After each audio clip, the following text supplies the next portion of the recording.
పూర్ణ బలముతో ప్రేమించేదా, పూర్ణ మనసుతో ఆరాధించు, పూర్ణ బలముతో ప్రేమించేదా.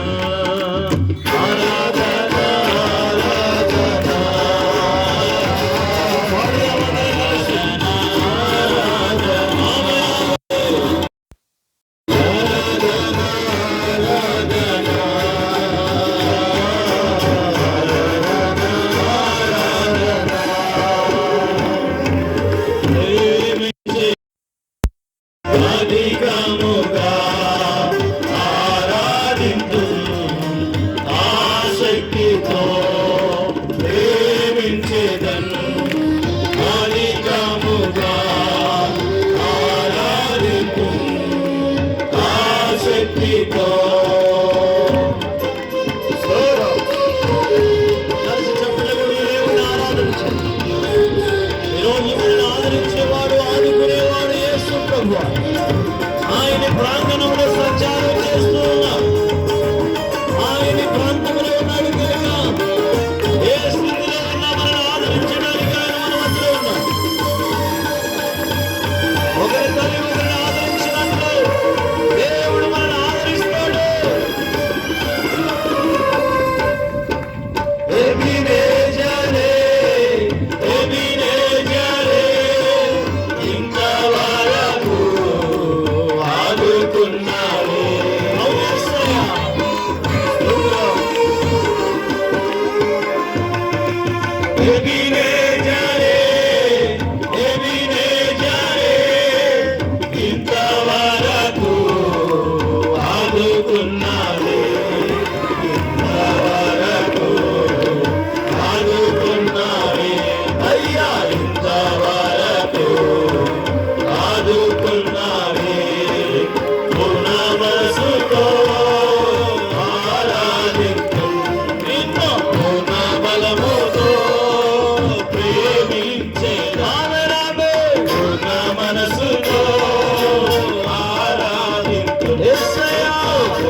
కుర్చీలో కూర్చున్న వారు కూడా పైకి లేచి నిలబడగలరా? ఒక నిమిషం. మా కుర్చీలో కూర్చున్న వారు చిన్నపిల్లలు, పెద్దవారు, మీ కళ్ళు మూసుకొని రెండు చేతులు పైకెత్తి నీవే కదా నాయన ఆరాధన చెప్తావా? నీవే కదా నా ఆరాధన. చెప్పండి నోరు తెరిచి. నీవే కదా నా ఆరాధన, ఆరాధన, స్తుతి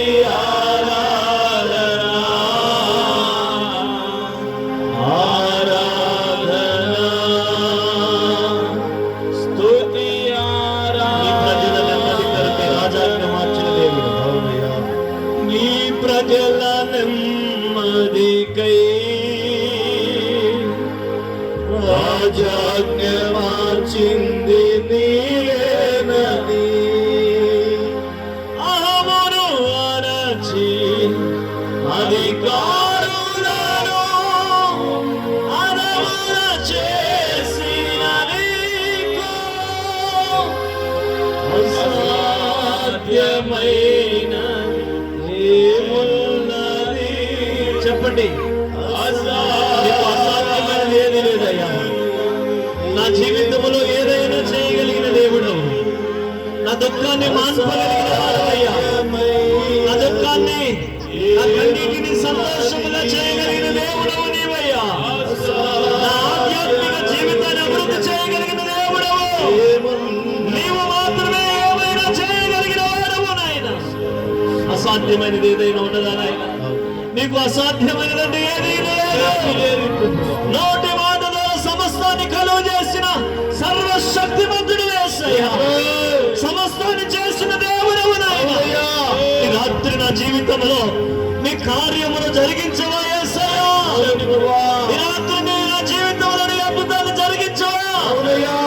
గుడ్డివాడు కేక వేసినట్లు, దావీదు కుమారుడా నజరేయుడైన యేసు నన్ను కరుణించని కేక వేసినట్లు ఈ రాత్రి నువ్వు కేక వేయగలిగితే యేసు నిలిచి ఈడల అద్భుతము చేయబోతూ ఉన్నాడు. ఆయన కరుణ వాత్సల్యత నీ మీద కుమరించబోతూ ఉన్నాడు. రాత్రి ఒక్క నిమిషం అందరూ చేతులు పైకెత్తి దేవుని అడగండి. యేసయ్యా నన్ను కనికరించవా? నా పైన నీ వాత్సల్యతను కురిపించవా అని అడుగు. దేవుని శక్తి నిన్ను ఆవరించబోతూ, దేవుని ఆత్మ చేత నువ్వు నింపబడబోతున్నా. హల్లెలూయా, హల్లెలూయా. పరిశుద్ధుడా, మహోన్నతుడా. అలాగే ప్రార్థనలో ఏకీభవించుదాం. దేవుని యొక్క వాక్యం నిమిత్తమై మన మధ్యలో దైవజనులు నందిరాజపాలెం ప్రాంతం నుంచి మన అందరికి వచ్చిన దైవజనులు జక్రియను గారు వేదిక మీదకి ఆహ్వానిస్తూ ఉన్నాం. దైవజనులు ప్రార్థించగా మనం దేవుని యొక్క వాక్యానికి వెళ్దాం. హృదయం నిజమే, ఆయన స్వస్థపరిచే దేవుడు, చూస్తున్న దేవుడు, ఎబినేజరే మనల్ని ఆదుకునే దేవుడు ఆయనే. హల్లెలూయా. ప్రార్థన చేసుకుందాం. మమ్మల్ని మిక్కిలిగా ప్రేమించిన మా ప్రియ పరలోకపు తండ్రి, మహోన్నతుడా, ఈ రెండవ రాత్రి, చివరి రాత్రి అనే బిడలో నీ వాక్కు కొరకు ఎదురు చూస్తూ ఉన్నాం. ఇప్పటి వరకు పాడుటకు, స్తుతించుటకు, ఆరాధించుటకు మీరు ఇచ్చిన భాగ్యమును బట్టి మీకు స్తోత్రాలు. మా మధ్య సంచరించుచున్న ప్రభువా, నీకు కృతజ్ఞతలు చెల్లిస్తూ ఉన్నాం. నీ దాసులను అభిషేకించి మా మధ్యకు తీసుకొచ్చేవయ్యా.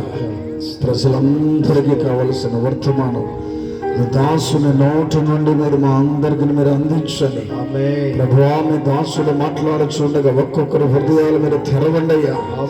ప్రభువా, మీకు వందనాలు ప్రభు. ఈ స్థలానికి ఎలాంటి సమస్యలతో, శోధనలతో, కన్నీళ్లతో, అనారోగ్యముతో, దురాత్మలతో పీడించబడుతూ వచ్చారో సమాధానముతో వెళ్ళున్నట్లుగా ఒక గొప్ప అద్భుతము కూడి వచ్చిన బిడ్డలందరి జీవితాలలో మీరు జరిగించండి.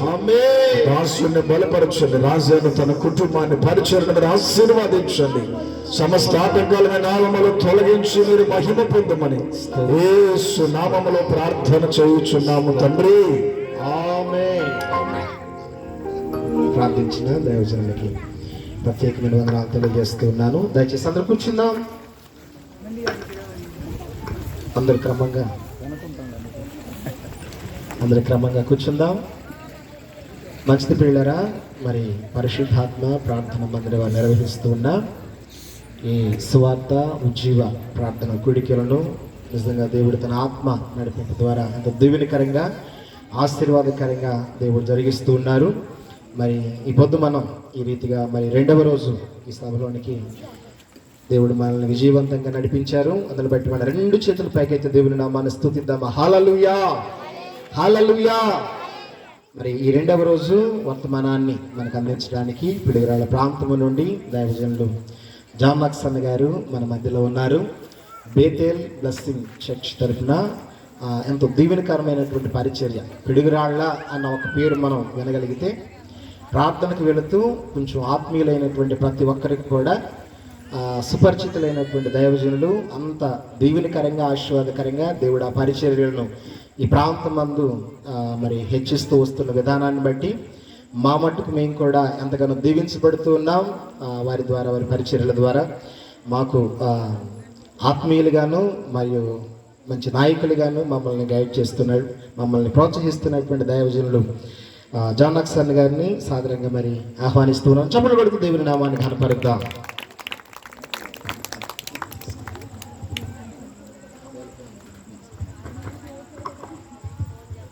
దేవుని పరిశుద్ధ నామమునకు మహిమ కలుగును గాక. హల్లెలూయా. మన ప్రభు అయిన యేసుక్రీస్తు నామములో పరిశుద్ధాత్మ ప్రార్థనా మందిరం వారు నిర్వహిస్తున్నటువంటి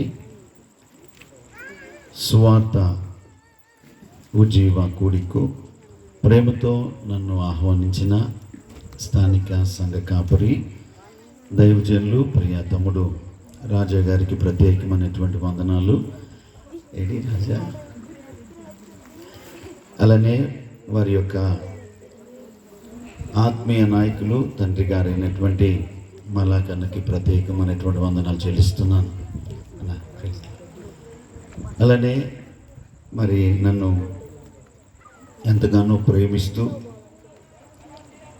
నాకు ఎంతో సహకారులుగా సొంత తమ్ముళ్ళ కంటే అన్నల కంటే ఎక్కువగా నన్ను అన్ని విషయాల్లో మరి నా పక్షంగా ఉంటూ ఒక కుటుంబీకులుగా రక్త సంబంధుల కంటే ఎక్కువ సహవాసం కలిగినటువంటి ప్రియ దైవజనులందరికీ పేరు పేరున వందనాలు చెల్లిస్తున్నాను. అలానే అధ్యక్షులు వారు అందరికంటే ముందు వచ్చి ఈ సిలువను ఎత్తుకుని చివరికి నా భుజాల మీద వదిలిపెట్టాడు. వారికి కూడా ప్రత్యేకమైనటువంటి వందనాలు. చాలా మంచి వాతావరణాన్ని ప్రభు మనకిచ్చారు అని నమ్మిన వాళ్ళు గట్టిగా స్తోత్రం చెప్తారా? మామూలుగా మే నెలలో అయితే మనం ఇలా కూర్చోలేం, గాలి వస్తూ ఉండేది, రాత్రి అయినా సరే కాళ్ళు కింద పెడితే కాలిపోతూ ఉండేది. కానీ ఈ సంవత్సరం దేవుని మహాకృపను బట్టి విస్తారంగా సువార్త ప్రకటన అన్ని పట్టణాల్లో జరుగుతుంది కాబట్టి సాయంత్రం అయ్యేసరికి దేవుడు ప్రజలు ఆయన సన్నిధికి రావటానికి అనుకూలమైనటువంటి వాతావరణాన్ని దయచేశాడు. ఈ రాత్రి చక్కని సంగీతం 2 తమ్ముళ్ళు చక్కగా యవన బిడ్డలు ప్లే చేస్తూ ఉన్నారు. దేవుడు వారిని దీవించునుగాక. ఆమేన్. దేవుని వాక్యంలోనికి మనం వెళ్దాం. మరి గతిన సంవత్సరం కూడా నన్ను రాజా పాస్టర్ గారు ప్రేమతో ఆహ్వానించారు. మరి నన్ను ప్రేమించి మరొక్కసారి ఇలాంటి సభలకు వర్తమానికులుగా నన్ను ఆహ్వానించినటువంటి రాజా పాస్టర్ గారికి, వారి కుటుంబానికి ప్రత్యేకంగా ఈ సంవత్సరం వారు ఒక కుమారుడిని కలిగి ఉండటం చాలా ధన్యత. అందుని బట్టి నేను వారిని అభినందిస్తూ ఉన్నాను. ఒకసారి ఒక ఊర్లో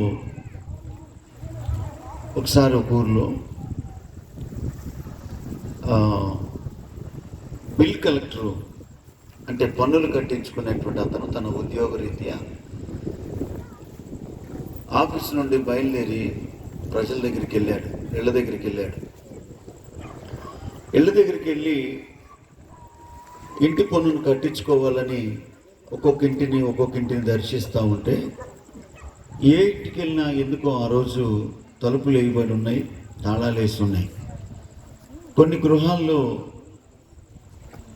వృద్ధులైనటువంటి వారు ఉండి లేరయ్యా ఈరోజు అని చెప్పి చెప్తా ఉన్నారంట. సరే 10 ఏళ్ళకి వెళ్ళాడు, 20 ఏళ్ళకి వెళ్ళాడు, 30 ఏళ్ళకి వెళ్ళాడు. ఇతనికి అసలు ఏం జరుగుతుందో తెలియక ఎవరో ఒక ఆవిడ కళ్ళు కనిపించదు కానీ చెవులు వినిపిస్తుంది.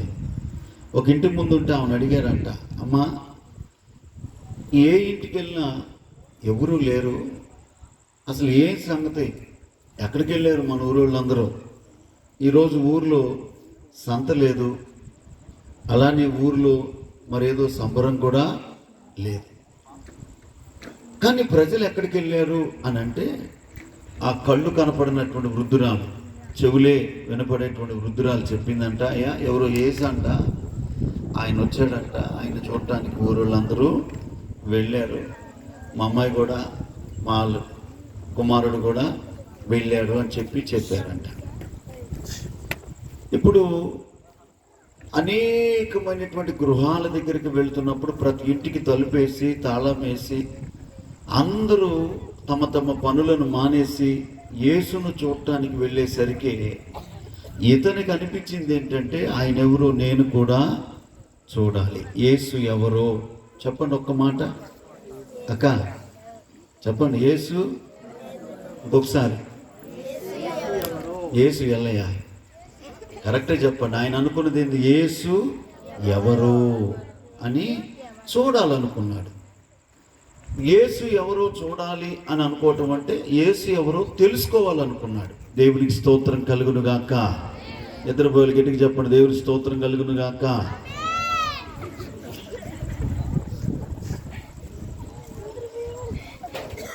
యేసు ఎవరో చూడాలి అనుకున్నాడు కాబట్టి అతను తన ఉద్యోగాన్ని కాసేపు ప్రక్కన పెట్టి యేసు ఎక్కడ ఉన్నాడో తెలుసుకుని అక్కడికి వెళ్ళిపోయాడు. ఈ రోజున చాలామంది క్రైస్తవ కుటుంబాల్లో జన్మించినటువంటి వారు కూడా మందిరాలకు వెళ్ళి వాక్యాన్ని వింటున్నటువంటి వారిలో కూడా అసలు యేసు ఎవరో తెలియకోకుండానే భక్తి చేసేటువంటి వాళ్ళు ఎక్కువైపోయారు. నేనంటాను, యేసయ్య వలన నీకు ఏదన్నా కలగాలి, ఏదన్నా జరగాలి అని అంటే ముందు ఆయన ఎవరో నీకు తెలియాలి. దేవునికి స్తోత్రం కలుగును గాక. ఆయన ఎవరో నీకు తెలియకపోతే ఆయన వల్ల నీకేం కలిగిద్దో కూడా తెలియదు. కాబట్టి ఈ సభల యొక్క ముఖ్యమైన ఉద్దేశం ఏంటంటే ఈ నగర పేరు ఆదర్శ నగరం. ఆదర్శము అంటే మరొకరికి దారి చూపించటం, మరొకరికి ఇలా ఉండాలని జీవితాల ద్వారా చెప్పటమే. ఈ ఆదర్శ నగర్లో ఉన్నటువంటి ఈ ప్రజలందరూ కూడా దేవుని గురించి తెలుసుకోవాలి. ఈ రోజున మనుష్యుడు రకరకాలైనటువంటివి తెలుసుకుంటా ఉన్నాడు. అక్కడ మడ జరిగిందంట, ఇక్కడ దొంగతనం జరిగిందంట, అక్కడ మానభంగం జరిగిందంట, రకరకాలైనటువంటి తెలుసుకుంటా ఉన్నాడు. నేనంటాను, వాటిని మనం తెలుసుకుంటే ఎంత లాభం కలిగిద్దో నాకు తెలియదు, కానీ యేసయ్యను గురించి కనుక నువ్వు తెలుసుకోగలిగితే ఇప్పటి వరకు పొందలేనంత గొప్ప లాభాన్ని మాత్రం నిశ్చయముగా ఈ రాత్రి నువ్వు పొందుకుంటావు. దేవునికి స్తోత్రం. హల్లెలూయా. చెప్పాలి హల్లెలూయా, హల్లెలూయా. కాబట్టి యేసు ఎవరో కూడా తెలియకోకుండా మనం భక్తి చేయటం కంటే ఈ రాత్రి యేసు ఎవరో తెలుసుకుని ఆశీర్వాదకరమైనటువంటి జీవితాన్ని ప్రారంభించటమే మేలైనటువంటిది. ఈ రాత్రి ఇక్కడ ఉన్నటువంటి ఏర్పాట్లన్నీ కూడా ఎంతో ఖర్చు పెట్టి, ఎంతో ప్రయాసపడి, ఎంతో శ్రమ కోర్చి మరి ఈ రీతిగా అన్ని ఏర్పాట్లు చేయటానికి ప్రధానమైనటువంటి కారణం ఏంటంటే మేమెవరో మీకు తెలియచేయటానికి కాదు, లేకపోతే ఎక్కడెక్కడో లోకంలో ఉన్నటువంటి సంగతులు మీకు చెప్పడానికి కాదు, యేసయ్యను గురించి మాత్రమే మీకు చెప్పడానికి ఏర్పాట్లు జరిగాయి. దేవునికి స్తోత్రం కలుగును గాక. యేసు ఎవరు? బైబిల్ గ్రంథంలో మనము యోహాను సువార్త 5వ అధ్యాయాన్ని ఒకసారి పరిశీలన చేస్తే యేసు ప్రభువుని గురించి అక్కడ కొన్ని విషయాలు స్పష్టంగా రాయబడ్డాయి. యోహాను సువార్త 5వ అధ్యాయము 1వ వచనం. అక్కడ ఏమనుంది? అటు తరువాత యూదుల పండుగ ఒకటి వచ్చెను గనుక యేసు యెరూషలేమునకు వెళ్ళెను. చాలండి.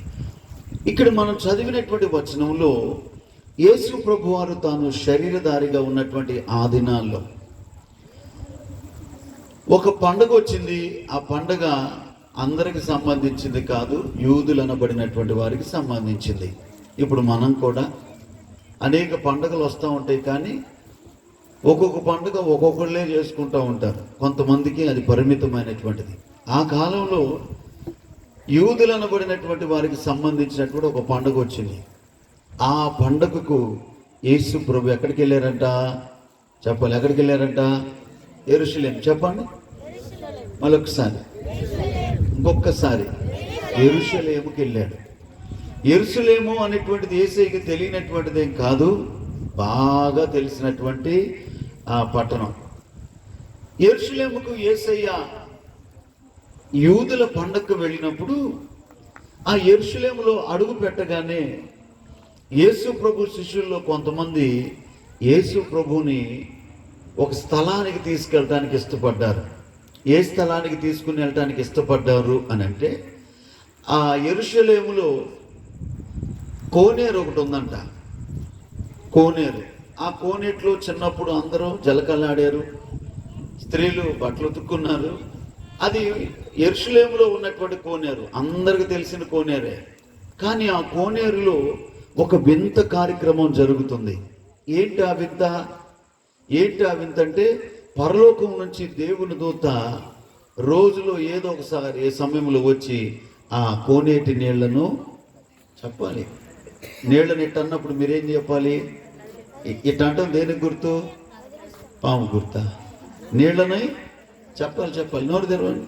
నీళ్ళని తెరవక నీళ్ళని కదిలిస్తున్నాం. మరి పైకి ఎత్తండి. పరలోకం నుండి దేవుని దూత ఆ కోనేరు దగ్గరికి వచ్చి నీళ్ళని చెప్పాలి. బయట మీకు చెప్పొచ్చుగా, ఎటుకి చెప్పు. నీళ్ళని కదిలిస్తా ఉన్నాడు. అసలు పరలోకం నుంచి దేవుని దూత వచ్చి నీళ్ళను కదిలించటమే ఒక వింత కదా, అది చాలా విచిత్రం. అయితే ఆ నీళ్లను కదిలించినప్పుడు ఎవరైతే అందులో దిగుతున్నారో వాళ్ళు ఎట్టి వ్యాధిగ్రస్తులైనా కూడా బాగుపడిపోతున్నారు. ఇది ఇంకా అద్భుతం. దేవుని దూత వచ్చి నీళ్లను కదిలించటమే ఒక ఆశ్చర్యకరమైన విషయం అయితే, ఆ నీళ్ళల్లో దిగుతున్నటువంటి ఏ రోగి అయినా సరే బాగుపడిపోతా ఉన్నారు. చెప్పండి, ఆ నీళ్ళలో దిగిన ఏ రోగైనా చెప్పాలి. ఆ నీళ్ళలో దిగిన ఏ రోగైనా బాగుపడిపోతున్నారు. ఏమండి, ఈ వార్త ఆ యెరూషలేము మొత్తం వ్యాపించింది. యెరూషలేముకు ప్రక్కన ఉన్నటువంటి ప్రాంతాలకు కూడా వ్యాపించింది. ఇప్పుడు ఆ చుట్టుపక్కల ఉన్నటువంటి ప్రాంతాల్లో ఉన్నటువంటి రోగులందరూ కూడా బాగుపడాలి అనేటువంటి ఉద్దేశంతో ఎవరో ఒకరి సహాయం తీసుకుని ఎక్కడికి వచ్చారు? యెరూషలేములో ఉన్న కోనేరు దగ్గరికి వచ్చారు. చెప్పాలి, యెరూషలేములో ఉన్న కోనేరు దగ్గరికి వచ్చారు. ఎందుకు వచ్చారు?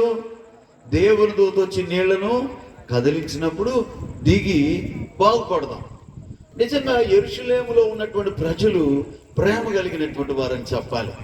ఎందుకంటే ఏ ఊరోడో రోగాలతో ఆ ఊరు వస్తుంటే, ఎవడును రోగిష్టోళ్ళారా మా ఊరు వస్తారండి, మీ రోగాలు మాకు అంటుకుంటాయి అని అనలా. మీ రోగాలన్నీ మాకు తగిలించడానికి వచ్చారా అని అనలా. పాపం ఆ యెరూషలేములో ఉన్నటువంటి ప్రజలు ఎక్కడెక్కడి నుంచో మన ఊరిలో ఉన్నటువంటి కోనేట్లో దిగి బాగుపడటానికి వస్తున్నారు. కాబట్టి వాళ్ళకు మనం ఏం చేద్దామంటే ఒక 5 స్టేజీలు కట్టేద్దామని చెప్పేసి 5 మంటపాలను కట్టేశారంట. ఇలాంటి స్టేజీలు 1, 2, 3, 4, 5. ఈ 5 స్టేజీల మధ్యలో ఏముంది చెప్పాలి? ఈ 5 స్టేజీల మధ్యలో ఏముంది? ఈ స్టేజ్ ముందు ఎవరున్నారు? ఈ స్టేజ్ ముందు ఎవరున్నారు? జనాలు. ఎవరురా? మీరేగా. ఈ స్టేజ్ మీద ఎవరున్నారు చెప్పండి? డౌటే, మనకు అన్ని డౌటే. అడిగింది రెండోసారి అడిగామా నిజమే ఆగిపోతాం. మీరే ఉన్నారు. మీ ముందు ఎవరున్నారు? స్టేజ్ ఉంది. చెప్పండి, మీ ముందు స్టేజ్ ముందు మీరు. అంతే. ఆ రోజుల్లో వాళ్ళు స్టేజ్ మీద ఉన్నారు రోగులందరూ. వాళ్ళ ముందు కోనేరు ఉంది. ఎందుకు? దేవదూత వచ్చి నీళ్లు కదిలించినప్పుడు స్టేజ్ ఉంటే బాగా కనపడింది. ఇప్పుడు నేను మీకు ఎలా బాగా కనపడటానికి, ఎవరికి ఇక్కడ బాగా కనపడటానికి ఎలాగైతే వేదిక పెట్టారో, దేవుని దూత వచ్చి నీళ్లు కదిలియటం రోగులకు స్పష్టంగా కనపడాలని చెప్పి యెరూషలేము ప్రజలందరూ స్టేజీలు కట్టుకున్నారు. దేవునికి స్తోత్రం కలుగును గాక. అది మరి చాలా అద్భుతమైనటువంటి సంగతి. యేసు ప్రభుని ఆ సంగతి చూపించడానికి తీసుకెళ్లారంట యెరూషలేముకు. యేసు ప్రభు యూదుల పండుగకి వెళ్ళినప్పుడు యేసయ్యను ప్రేరేపించి అక్కడికి వెళ్దాం కోనేటి దగ్గరికి అని చెప్పి తీసుకెళ్లారు. యేసు ప్రభు ఆ కోనేటి దగ్గరికి వెళ్ళినప్పుడు అక్కడ యేసు ప్రభుకి ఎంతో మంది రోగులు కనిపించారు, కానీ వారిలో ఒకడు జీవితాన్ని గురించే ఈ 5వ అధ్యాయంలో చాలా స్పష్టంగా రాయబడింది. ఇక్కడ చూడండి ఏమని రాయబడిందో మనం చదువుదాం. 6వ వచనాన్ని మనం చదువుకుందాం. యేసు వాడు పడియుండుట చూచి వాడు అప్పటికి బహుకాలము నుండి ఆ స్థితిలో ఉన్నాడు అని ఎరిగాడు. చాలు. యేసు ఎవరో చూడాలనుకున్నాడు జక్కయ్య. యేసు ఎవరో తెలియజేస్తుంది ఈ వచనం. యేసు ఎవరో చూడాలనుకునేటువంటి వారికి యేసు ఎవరో తెలియజేస్తుంది ఈ వచనం. యేసు ఎవరు? యేసు ఎవరు అనంటే అక్కడ అందరూ ఉన్నారు, అందరూ కళ్ళతో రోగులను చూస్తున్నారు, కానీ యేసు ఒక వ్యక్తిని చూచినప్పుడు అతని గురించి యేసయ్య కలిగినటువంటి ఆలోచన ఏంటంటే వాడు బహుకాలము నుండి ఆ స్థితిలో ఉన్నాడు అని ఎరిగి. దేవునికి స్తోత్రం కలుగును గాక. యేసు ఎవరు అనంటే నువ్వు ఏ స్థితిలో ఉన్నావో, ఏ పరిస్థితిలో ఉన్నావో సంపూర్ణముగా ఎరిగిన వాడే. దేవునికి స్తోత్రం. చాలా మంది అంటారు నేనేం చేస్తున్నాను నీకు తెలియదుగా, నువ్వు తెలుసుకోలేవుగా, నా కష్టం నీకు తెలియదుగా, నా బాధ నీకు తెలియదుగా, నా శ్రమ నీకు తెలియదుగా అని చెప్పి చాలా మంది ఎవరికో తెలియట్లేదని బాధపడతాడు. నేనంటాను యేసు ఎవరో అంటే ఆయన నీ జీవితాన్ని గురించి ఎరిగి ఉన్నటువంటి దేవుడు. దేవునికి స్తోత్రం. వాడు అప్పటికి బహుకాలము నుండి ఆ పడి ఉన్నాడు, ఆ స్థితిలో ఉన్నాడు అని చెప్పి ఎరిగి ఉన్నటువంటి వాడు. ఈ రాత్రి నా దేవుని ప్రియులరా, ఈ పరిశుద్ధాత్మ ప్రార్థన మందిరం వారు నిర్వహిస్తున్నటువంటి సభల్లో మరి దైవాశక్తి చేత చేరి వచ్చినటువంటి మీ జీవితాల్లో ఏ పరిస్థితులు ఉన్నాయో మీ ప్రక్కన ఉన్నటువంటి వారికి తెలియకపోవచ్చు. మీరు ఏ సమస్యలు గుండా వెళ్తున్నారో మీ ఇరుగు పొరుగు వారికి తెలియకపోవచ్చు. మీరు ఏ కన్నీటితో మీ జీవితాన్ని కొనసాగిస్తున్నారో, మీకు ఎంత వేదన ఉందో ఇతరులు ఎవరికి తెలియకపోవచ్చు, కానీ యేసుకు మాత్రం నీ జీవిత పరిస్థితులన్నీ కూడా ఎరిగి ఉన్నవాడే. ఆయన ఎరిగిన వాడు. బైబిల్లో మనం చూస్తున్న వాడు పడి ఉండుట చూచి, పడిపోయిన స్థితిలో చూచి. ఎక్కడ పడిపోయాడు? వాడు ఎక్కడ పడిపోయాడంటే ఒక రోగములో పడిపోయాడు. దాదాపుగా ఆయన గురించి రాయబడినటువంటి మాట ఏంటంటే 39 సంవత్సరముల నుండి వ్యాధి కలిగినటువంటి మనుష్యుడిగా ఆయన జీవిస్తా ఉన్నాడు. ఇక్కడ ఉన్నటువంటి వాళ్ళలో చాలా మందికి 39 సంవత్సరాల వయసు లేకపోవచ్చు, కానీ వాడు ఎంత వయసో మనకు తెలియదు, కానీ 39 సంవత్సరాలుగా వ్యాధితో బాధపడుతున్నాడు. ఏ వ్యాధి అంటే నడవలేని వ్యాధి. ఏ వ్యాధి? చేత్తో ఏమి లేవలేని వ్యాధి. ఏ వ్యాధి? నడుములు పని చేయనటువంటి వ్యాధి. ఏ వ్యాధి? మెడ నుండి కింద వరకు సచ్చుబడిపోయినటువంటి వ్యాధి. నా దేవుని ప్రియులారా ఆలోచించండి. ఒక వ్యక్తి ఇక్కడ నుంచి బాగా చూస్తున్నాడు, వింటున్నాడు, తింటున్నాడు, ఇక్కడ నుంచి ఏమో ఏమీ చేయట్లేదు. అతనిని భరించటం ఆ కుటుంబానికి ఎంత కష్టమో చెప్పండి. అతనికి చెయ్యి ఉంది, ఆ చెయ్యి అతనికి పని చేయదు, అతనికి వేరే చెయ్యి కావాలి. అతనికి ఎడం చెయ్యి కూడా ఉంది, అది పని చేయదు, అతనికి వేరే వాళ్ళు చెయ్యి కావాలి. అతని కాళ్ళు ఉన్నాయి, కానీ అతను ఎక్కడ తీసుకెళ్ళినా మరొక కాళ్ళు అవసరం. అంటే నిత్యము ఆ కుటుంబం అతన్ని భరిస్తూ వచ్చింది. ఒక దశకు వచ్చేసరికి వాళ్ళు భరించలేని పరిస్థితి వచ్చింది. ఒక దర్శకు వచ్చేసరికి ఇక నేను మిమ్మల్ని ఎలాగో అతన్ని ముందుకు కొనసాగించడం సాధ్యం కాదు అనిపించింది ఇంటి వాళ్ళకి. అందుకే ఇంటి వాళ్ళు తీసుకొచ్చి అక్కడ వదిలిపెట్టారు. నేనంటాను, యేసు ఎవరు అని అంటే, యేసు నిన్ను ఎరిగినవాడు. ఈ రాత్రి నీ కుటుంబంలో సమాధానం లేదు, నీ జీవితంలో నెమ్మది లేదు, నీ జీవితంలో కొన్ని ప్రతికూలమైనటువంటి పరిస్థితులు. బయటికి చెప్తే చులకనైపోతానని, బయటికి తెలిస్తే అలరైపోతానని చెప్పి, బయటికి తెలిస్తే అభిప్రాయాలు మారిపోతాయని చెప్పి లోపల నీలో నీవు నలిగిపోతావు. నీ జీవితాన్ని బయటికి రాకోకుండా రకరకాలైనటువంటి సమస్యల చేత సతమతమైపోయి సాగిపోతూ ఉంటే, ఈ రాత్రి నువ్వు గుర్తుపెట్టుకో, యేసు నిన్ను ఎరిగి ఉన్నాడు. ఈ రాత్రి నీ జీవితంలో ఆయన ఒక కార్యాన్ని చేయబోతూ ఉన్నాడు. యేసు అతన్ని ఎరిగి నేరుగా అతని దగ్గరికి వెళ్ళాడట. దేవునికి స్తోత్రం కలుగును గాక. యేసయ్యకు మనకు మధ్య ఉన్న వ్యత్యాసం ఏంటంటే, ఎవడన్నా ఇబ్బందులు ఉంటే మనం ముఖం చాటేసి తలదిప్పుకుని వెళ్ళిపోతూ ఉంటాం. ఎవరైనా పనికిరాని స్థితిలో ఉంటే అతన్ని పట్టించుకోకుండా మరొక మార్గాన్ని చూసుకుంటాం. కానీ యేసు నిష్ప్రయోజకుడుగా ఉన్నటువంటి వాడు, పడిపోయిన స్థితిలో ఉన్నటువంటి వాడు, ఇక ఎవరికి ప్రయోజనం లేనటువంటి వాడు, కేవలం రోగము చేత ఒక సీనియారిటీ సంపాదించుకున్నటువంటి వాడిని చూచి ఆడు ఆ స్థితిలో ఉన్నటువంటి వాడని ఎరిగి నేరుగా యేసయ్య ఆయన దగ్గరికి వెళ్ళాడు. దేవునికి స్తోత్రం కలుగును గాక. అతని దగ్గరికి వెళ్ళి యేసు ప్రభు ఏమంటున్నాడో తెలుసా? అయ్యా, స్వస్థపడాలని నీవు కోరుచున్నావా? దేవునికి స్తోత్రం కలుగును గాక. నేనేమంటాను అంటే, అతనికి స్వస్థపడాలని ఉందో లేదో నాకు తెలియదు, కానీ అతనిని మాత్రం స్వస్థపరచాలని మాత్రం యేసయ్యకు ఉన్నది. దేవునికి స్తోత్రం కలుగును గాక. అందుకే వాడు ఆ స్థితిలో ఉన్నాడని ఎరిగినటువంటి దేవుడు, వాడు స్వస్థపడాలనుకుంటున్నాడో పడకూడదు అనుకున్నాడో ఎరగలేదా? తెలుసు. యేసయ్యకు కూడా తెలుసు. ఎందుకంటే వాడు అక్కడికి వచ్చిందే స్వస్థపడటానికి, వాడిని అక్కడికి తెచ్చిందే బాగుపడటానికి. కానీ వాడు ఉన్నటువంటి స్థలంలో మరొక వ్యక్తి లేకపోతే అతను బాగుపడలేడు. అందుకే యేసు ప్రభు అడుగుతున్నాడు, స్వస్థపడగోరుచున్నావా?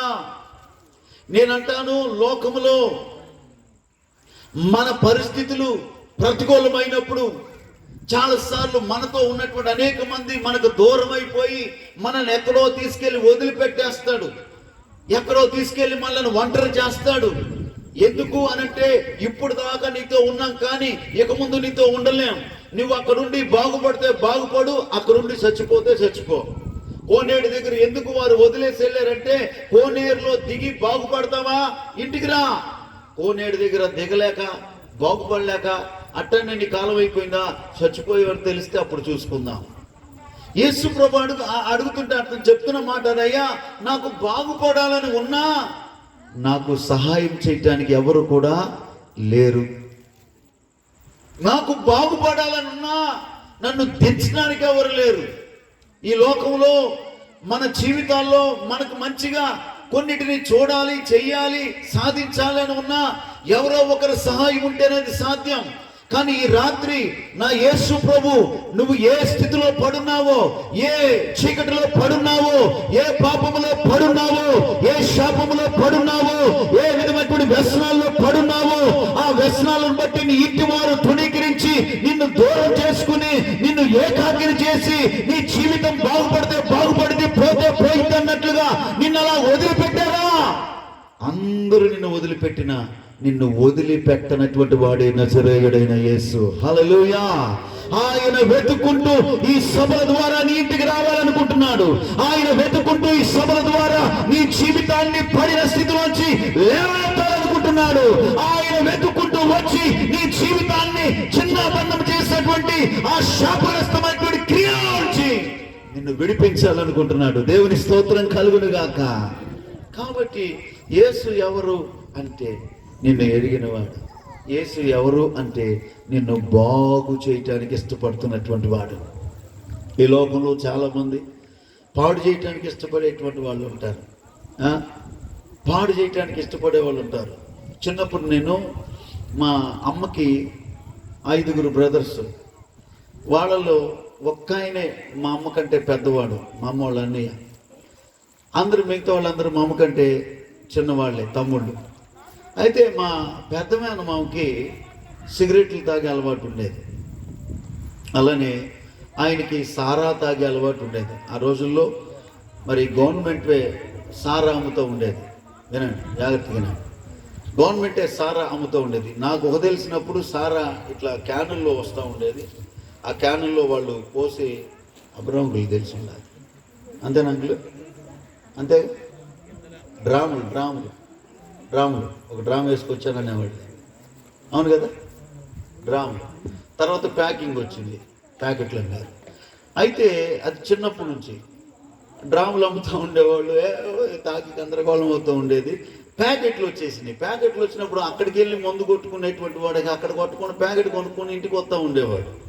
ఇంటికి వచ్చినప్పుడు ఇంట్లో ప్యాకెట్ ఓపెన్ చేసుకోవాలి. నేను దగ్గరుండి మా మేనం ఇప్పుడు తాగుబోతూ వాళ్ళ ఇంట్లలో ఉంటే వాళ్ళ పిల్లలకి చాలా కొంటా ఉంటారు.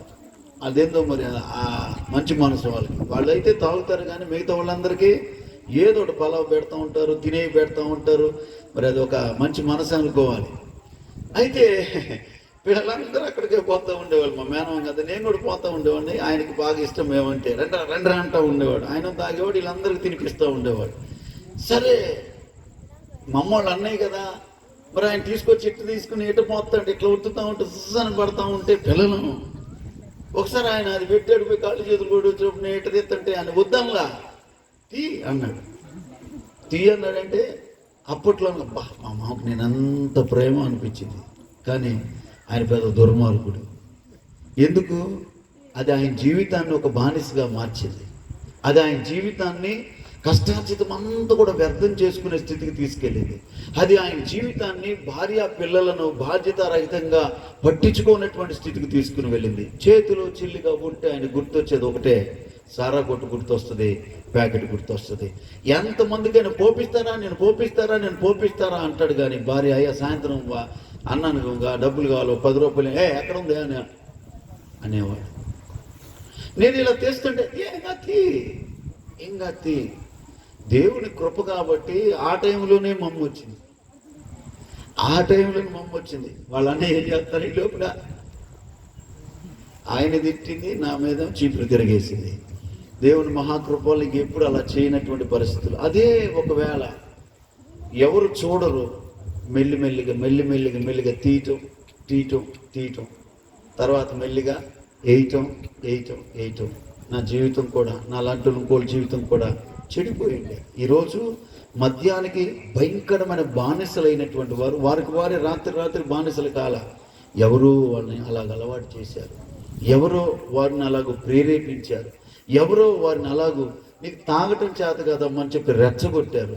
వాళ్ళ రెచ్చగొట్టుళ్ళు, వాళ్ళ ప్రేరేపణలు, ఇది వేసుకుంటే ఏం తెలియదు బాబాయ్, ప్రశాంతంగా ఉండిద్దని చెప్పినటువంటి కొన్ని రకాలైనటువంటి మాటలు ఈ రోజున కొందరి జీవితాలకు శాపంగా మార్చబడింది. నేను అంటాను, మనుషులు మన జీవితాన్ని పాడు చేస్తారు.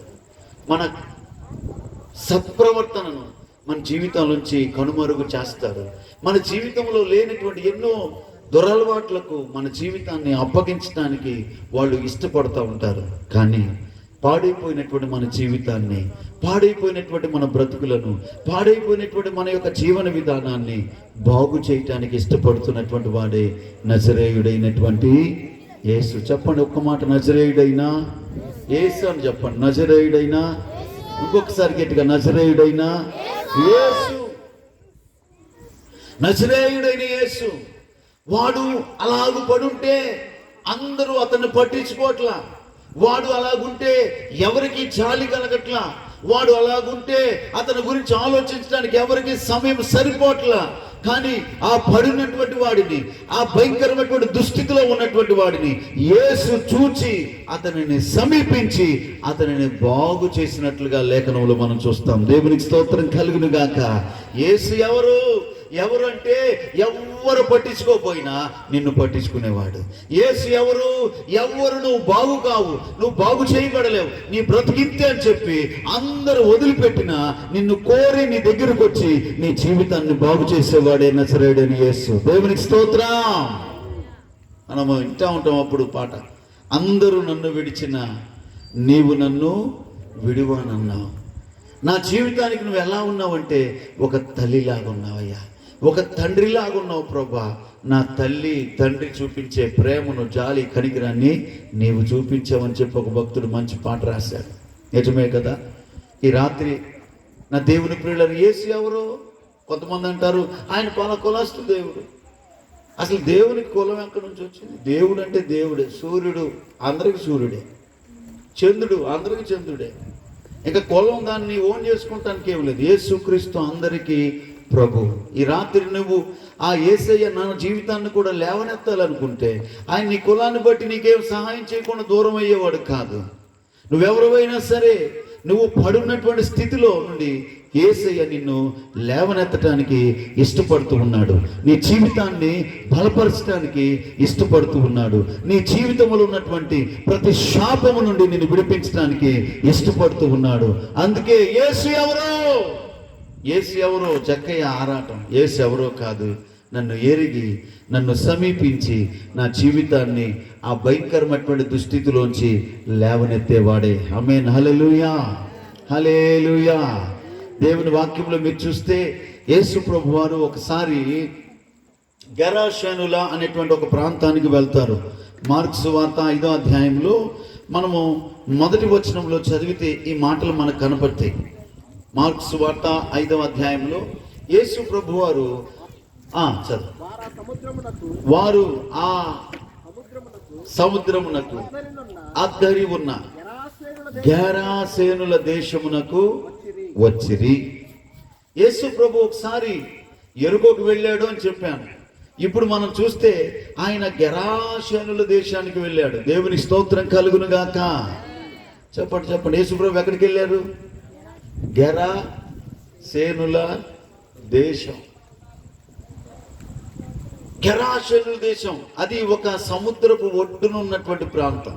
సముద్రపు ఒడ్డున ఉంది. ఆ ఊరు ఎవరైనా వెళ్ళాలంటే సముద్రంలో పడవెక్కి వెళ్ళాలి. సముద్రంలో పడవ ఎక్కకపోతే ఆ ఊరు మాత్రం వెళ్ళలేరు. కాబట్టి సముద్రంలో పడవేసుకుని యేసుప్రభు పడవ ప్రయాణం ద్వారా అక్కడికి వెళ్ళాడంట. అయితే ఆ ఊరిలోనికి ఎంట్రీ దారి ఎక్కడి నుంచి ఉంది అంటే సమాధుల గుండా ఉంది. గమనించండి. మనకు కూడా మన ఊరిలోనికి ఎక్కువ శాతం ప్రవేశాలు ఎలా ఉంటాయి అంటే సమాధుల గుండానే ఉంటాయి. ఇప్పుడు మనం ఇక్కడ నుంచి పిడుగురాళ్ళు వెళ్ళాలి అంటే ఇప్పుడంటే కాలనీలు ఇవన్నీ ఏర్పడినాయి. కానీ మనం ఆ పెద్ద ఔటర్ రింగ్ రోడ్డు దాటి ముందుకెళ్తే కష్టాలు అంటారు కదా. అయ్యే మొన్న సాల్మన్ పాస్ గారికి చెప్పాం, రాత్రులు లోపల పడుకున్న వాళ్ళు బూడిదైపోయిన వాళ్ళు మళ్ళీ వచ్చి రోడ్డు మీద కూర్చుంటున్నారంట. ఎవడో నన్ను లోపల తీసుకెళ్ళింది, వాళ్ళు ఎక్కడ కనపడతారో లేని నగర్ వెళ్తారేమో అని చెప్పి వాళ్ళు ఆపుదామని చెప్పి అని ఆయనతో మేము చెబుతుంటే ఆయన అంటున్నాడు, ఈ రాత్రి నేను మా ఇంటికి వెళ్ళను అంటున్నాడు. మనం ఆడింటికి మన ఇంటికి మనం వెళ్ళిపోయిన ఆడు ఎదుక్కుంటూ వస్తాడు. ఆయనకి ఏం పని ఉంది పాపం, అన్నీ అయిపోయి తీసుకెళ్ళి ఆడేశారు కదా, వాడు ఎదుగుతూ ఉంటాడు, తిరుగుతూ ఉంటాడు. గమనించండి. ఈ గెరాసేనుల దేశానికి సమాధుల్లో గుండా వెళ్ళాలి. సమాధుల్లో గుండా వెళ్ళాలి. ఇక అదే మార్గం, ఆ మార్గం గుండా వెళ్తారు లోపలికి. అయితే ఆ గెరాసేనుల దేశంలో ఒక కుటుంబం ఉందంట. ఆ కుటుంబంలో ఒక ఎదిగినటువంటి యవనస్తుడు ఉన్నాడు. బాగా వినండి జాగ్రత్తగా. ఎవరున్నారు కుటుంబంలో? చెప్పాలి అమ్మా, వినపడుతుందా? ఎవరున్నారు? ఎదిగినటువంటి యవనస్తుడు ఉన్నాడు. బాలుడుగా ఉన్నాడు, పెద్దోడయ్యాడు, యవనస్తుడయ్యాడు. ఈ యవనస్తుడికి ఏమైందో తెలీదు. ఒకరోజు ఇంటి నుంచి బయటికి వెళ్ళి ఇంటికి వచ్చేటప్పుడు విచిత్రంగా వస్తూ ఉన్నాడు.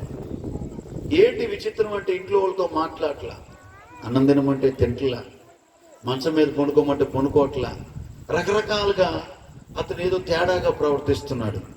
పిల్లోడికి ఎండ దెబ్బ ఏమో తగిలిందేమో, మేనేలు కదా అని చెప్పి కాస్త తల్లి మజ్జిగిస్తే మజ్జిగ గ్లాస్ తీసుకెళ్ళి గోడకేసి కొడుతున్నాడు. నన్ను పలకరియొద్దు అంటున్నాడు, నన్ను పట్టించుకోవద్దు అన్నాడు, నా సంగతి మీకెందుకు అంటున్నాడు. రోజు రోజు రోజు ఒక వారం అయ్యేసరికి అతని పరిస్థితి ఎట్టొచ్చిందంటే వేసుకున్న గుడ్డలు కూడా చించే పరిస్థితికి వచ్చింది. గుడ్డలన్నీ చింపేసుకుంటున్నాడు.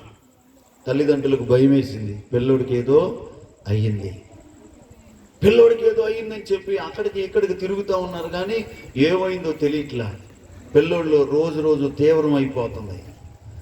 ఇక లాభం లేదని చెప్పి పిల్లోడిని ఎక్కడికి వెళ్ళనీకుండా ఇంట్లోనే ఉంచుదామని చెప్పి కాళ్ళకి చేతులకి సంకెళ్ళేసి గదులు వేసి తలుపేశారంట. వీళ్ళు సంకెళ్ళేసి చేతులకి కాళ్ళకి గదులేసి తలుపేసి బయటకు వచ్చి అట్ట పంచలోకి వెళ్ళే లోపు సంకెళ్ళను తెచ్చుతున్నాడు. ఇంటి తలుపులను పగలగొట్టి బయటకు వస్తున్నాడు. చెప్పండి, మీరు చెప్పండి.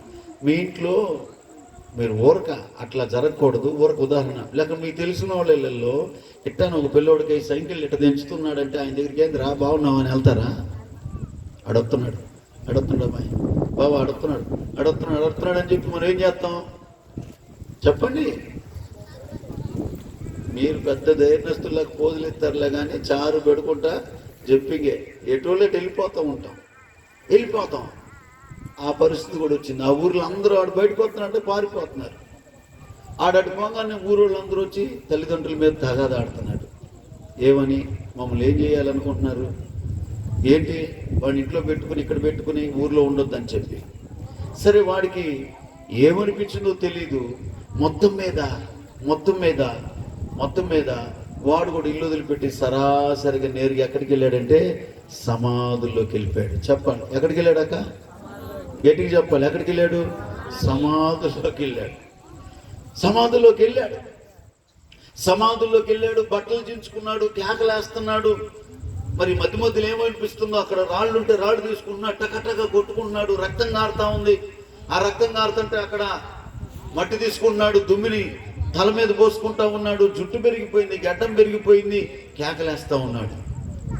ఊరోళ్ళందరూ వాడికి ఏదో భయంకరమైనటువంటి శక్తులేయో పట్టాయి, భయంకరమైనటువంటి దెయ్యాలయో పట్టాయి అని చెప్పి గజగజగా వణిగిపోతా ఉన్నారు.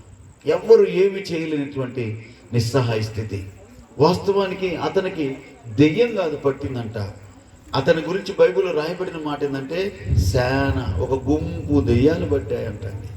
గుంపు దెయ్యాలు. అసలు ఒక దెయ్యం పడితేనే మనం తట్టుకోలేము కదా, ఒక దెయ్యం పడితేనే మనం తట్టుకోలేము. ఒకసారి నేను కొత్తగా సేవకు వచ్చిన రోజుల్లో నేను ఇట్లానే మా ఇంట్లో మధ్యాహ్నం పూట ఉన్నప్పుడు 4-5 గంటలప్పుడు మా వీధిలో ఉండేటువంటి ఒక తల్లిగారు వచ్చి అయ్యా నాక్సుబాబు అంది. ఏందమ్మా అంటే పిల్ల అల్లాడిపోతుందయ్యా, వచ్చి ప్రార్థన చేయండి. నేను సేవకు వచ్చిన కొత్త, అది పిల్ల అల్లాడిపోతుందయ్యా, ఒకరా వచ్చి ప్రార్థన చేయండి. సేవ కొత్తగా వచ్చినటువంటి వాళ్ళు ఎట్లా ఉంటారు? ఉజ్జీవంగా ఉంటారు. వెళ్దాంపా అన్నట్టుగా. నేను కూడా హడావుడిగా లుంగి తీసి ప్యాంట్ వేసుకుని ప్రార్థన పిలిచి నన్ను చేయటానికి బైబిల్ తీసుకుని వెళ్తే ఆమె వాళ్ళ ఇంటి దాకా నన్ను తీసుకెళ్ళింది. నేను ఇంట్లో కాదు, ఏదమ్మా అంటే అదిగో అంటుంది. ఇంటి దాకా తీసుకెళ్ళి ఆమె ఇంటి బయట నన్ను ఏమంటుంది, అదిగో ఇంట్లో ఉంది బాబు అంటుంది. ఇంట్లో ఉంది, ఏమేమి రావట్లేదు ఏమన్నా, మరి అక్కడ ఏమన్నా వెనక ముందు సర్దుకుని వచ్చిద్దేమో, ఎవరన్నా పిలుచుకుని అన్నట్టుగా నేను సరే వెళ్ళి తలుపెట్ట తీస్తే ఒక ఆవిడ ఒక్క దయ్యమే పట్టింది. ఇల్లు మొత్తం తిరుగుతుంటే వస్త్రాలు ఊడిపోతాయి కదా సహజంగానే. భయంకరంగా తుమ్ముతుంది. ఆమెకు ఆ దెయ్యం పట్టినప్పుడు 1000, 1500, 2000 తుమ్ములు వస్తాయంట. ఆ తుమ్ముకుంటా ఇంకా పడి తిరుగుతూ ఉండిద్ది. పొరపాటున అక్కడికి మనం వెళ్ళామనుకో మన కాళ్ళ చుట్టేసి మనల్ని పడేసింది. ఎట్లా వాళ్ళ అమ్మోడు బోల్డ్ అన్నిసార్లు పడి దెబ్బలు తిని అదిగో ఇప్పుడు నేనేం చేయాలి? వెనక్కి వెళ్ళాలా ముందుకెళ్ళాలా? సేవకు వచ్చిన కొత్త, అనుభవం లేదు, బైబిల్ చూసి వెళ్ళి చూస్తున్నా.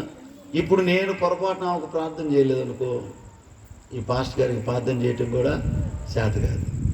దిగాలంటే భయం ఈ పాస్టర్ గారికి. ఈ మందిరానికి వెళ్ళబోకని ఏమే చెప్పింది. ఏమైంది? అదుగో అని చెప్పి నా వెనకాల ఉండి ఆ దెయ్యం నన్ను ఏం చేసిద్దు అని చూస్తుంది. ఇప్పుడు నా పరిస్థితి ఎట్టుందంటే వెనకాలేమో ఐగుప్తి సైన్యం, ముందేమో ఎర్ర సముద్రం. ఇప్పుడు ఏం చేయాలి? నాకేం మోసే లేడు, నేనే నిర్ణయించుకోలేదు ఒకటి. సరే, అడుగుపెట్టి ప్రార్థన చేయటం ప్రారంభించాం. ఎందుకంటే దేవుడు నమ్మదగినటువంటి వాడు. దేవునికి స్తోత్రం కలుగును గాక. నేనుగా వెళ్ళి ప్రార్థన చేస్తే నన్ను కుక్కను కొట్టినట్టు కొట్టి కింద పడేసి ఉండేది. నేను దేవుని ప్రతినిధిగా వెళ్ళాను కాబట్టి, యేసు ఎవరో ఎరిగాను కాబట్టి, ఆయన ఏమి చేస్తాడో లేఖనాల్లో స్పష్టంగా చేయబడి ఉన్నాయి కాబట్టి, లేఖనాన్ని విశ్వసించి ఆ గదిలోకి వెళ్ళి ప్రార్థన చేస్తూ ఉన్నప్పుడు వేగంగా గదిలో తిరిగేటువంటి ఆవిడ వేగం తగ్గింది. కాళ్ళ చుట్టూ అలాగ తిప్పి పడేయాలనుకున్నటువంటి ఆవిడ ఇక చుట్టూ తిరిగి ఎదురుకొచ్చి బోరలుగా పడుకుంది. ప్రార్థన 10 నిమిషాలు, 15 నిమిషాలు, 20 నిమిషాలు స్తుతులు చెప్తూ స్తోత్రం అని చెప్పి ఆ గదులు అలాగే కళ్ళు మూసుకుని దేవుని వైపు చూసి, ప్రభా ఒక విడుదల ఈ బిడ్డ జీవితంలో నువ్వు కలుగు చేయాలని చెప్పి దేవుని స్తుతిస్తున్నప్పుడు ఆమెలో ఉన్నటువంటి దెయ్యం మాట్లాడటం ప్రారంభించాడు. ఎవరా నువ్వు అని చెప్పేసి అడుగుతుంటే, ఈ అమ్మాయి పెళ్లి చేసుకుని అత్తగారింటికి వెళ్ళింది. అత్తగారింటికి వెళ్ళిన తర్వాత అత్తగారు ఊరిలో లెటర్లు లేవంట, చాలా సంవత్సరాల క్రితం. సహజంగానే బహిర్భూమి కోసం అని చెప్పి సమాధుల్లోకి వెళ్ళింది. ఆ సమాధుల్లోకి చెప్పు తీసుకుని వెళ్తా ఉంటే పడిందంట. పడిన దగ్గర ఒక దెయ్యం ఆవిడ పట్టుకుంది. ఎందుకు పట్టుకున్నావు నువ్వు, ఎందుకు పట్టుకున్నావు అంటే, ఆమె వేసుకున్న పింక్ కలరు, దాన్ని ఏమంటారు, హాఫ్ శారీ, దాన్ని ఓని నాకు నచ్చింది అంటాడు. ఒరే నీవు ఎవరురా, కావాలంటే అది తీసుకోవచ్చుగా, ఎప్పుడు అక్కడ ఉతికారేసినప్పుడు తీసుకెళ్ళిపోవచ్చుగా. అది నచ్చిందని చెప్పి ఏమలోకి వచ్చాడు. ఆ రోజు నుంచి 10 సంవత్సరాల పాటు ఆమెకి ప్రెగ్నెంట్ వస్తుంది. ఈ తుమ్ములు తుమ్మి అబార్షన్ అయిపోతూ ఉంటుంది. పిల్లలు లేరంట. ఇక దురాత్మ బయటపడింది. ప్రార్థన చేశాను, అద్భుతమైనటువంటి విడుదల ప్రభు కలుగు చేశాడు. ఆ తర్వాత 3 మాసాలకే ఆమె గర్భవతయింది. ఇప్పుడు 2 బిడ్డలకు జన్మనిచ్చింది. వారు ఎదిగి పెద్దోళ్ళు అయిపోయారు. దేవునికి స్తోత్రం కలుగును గాక. ఒక్క దెయ్యము 10 సంవత్సరాలు తన జీవితాన్ని శాపగ్రస్తంగా మార్చింది. ఒక్క దెయ్యము ఆ కుటుంబంలో సమాధానం లేకుండా చేసింది. ఒక్క దెయ్యము భర్త నేను కాపురం చేయను, వెళ్ళిపో మీ ఇంటికి అని చెప్పి ఒక వ్యక్తిని తృణీకరించి పంపించేలాగా చేసింది.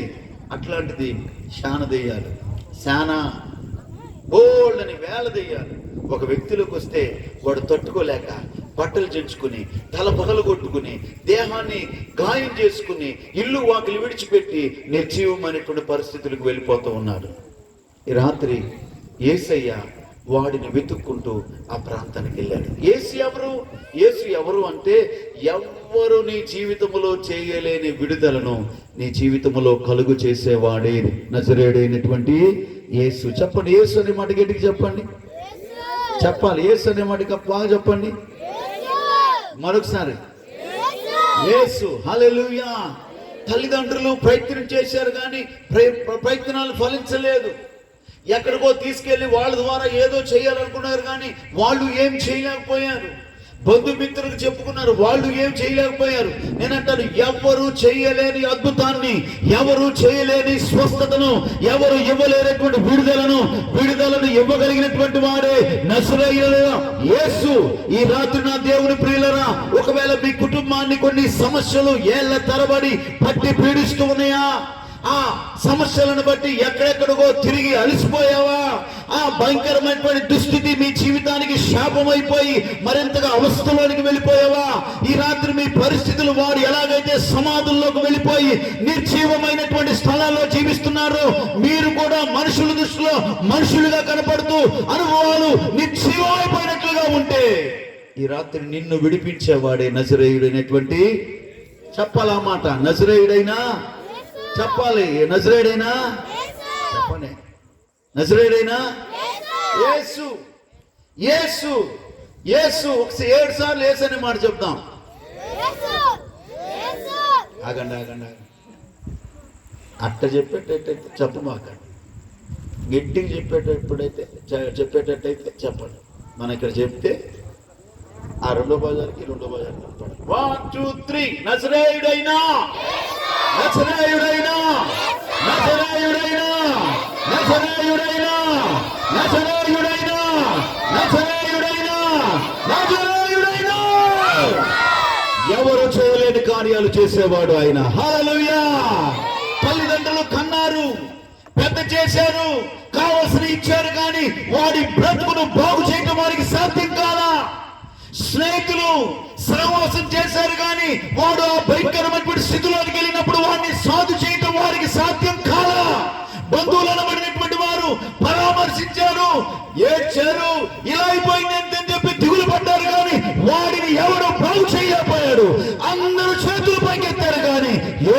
మాత్రమే వాడిని వెతుకుంటా వచ్చి వాడి జీవితాన్ని తిరిగి మంచి మనిషిగా మార్చడానికే ఆ ప్రాంతానికి వచ్చాడు.